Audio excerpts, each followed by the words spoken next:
Thursday, June 1st, welcome to the first day of the Atlantic hurricane season. Good news is nothing major is brewing. We are tracking an area of low pressure in the Gulf of Mexico, eastern Gulf of Mexico. Chief Meteorologist Mike Burr says not going to be much consequence here. If anything, we just end up with some enhanced rainfall, mainly for central and south Florida. Take note of that over the coming days and into the weekend if you are traveling. We encourage you to get prepared and have a plan. We say it every year around June 1st, and then we ratchet up that message as we see storms on the horizon with potential impacts here in Northeast Florida. We don't have to go too far into the record books. Think back to just last year and the impacts that we had here at home in St. Augustine and parts of St. Johns County from Hurricanes Ian and Nicole, and the devastating impact of flooding and storm surge that we saw in Southwest Florida, in Naples and Marco Island and elsewhere. It's why we encourage you to be prepared, brush up on those hurricane plans. If you're new to Florida and new to Northeast Florida specifically, ways to be prepared. Listen to First Alert Weather preparing for the storm. It's airing multiple times over the next couple of days on WOKV,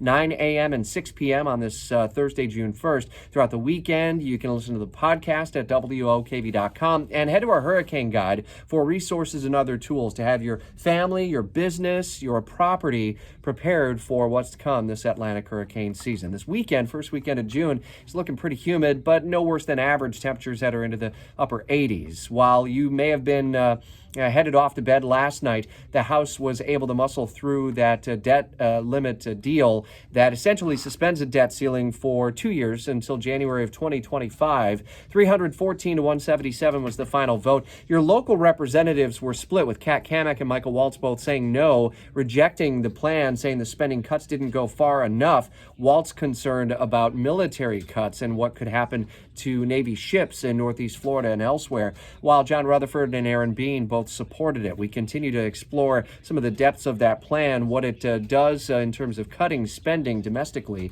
And moving ahead now to the Senate showdown that comes next before the June 5th X date, where we would ultimately hit default. The story is going to be updated throughout the day with continuing coverage. We're also planning out the weekend. Be listening at 8:05 to our spotlight as we head into the first full weekend of June. Concert season is really starting to ratchet up. We have high school and college commencement and so much more comedy shows. Our spotlight story on the weekend is at WOKV.com.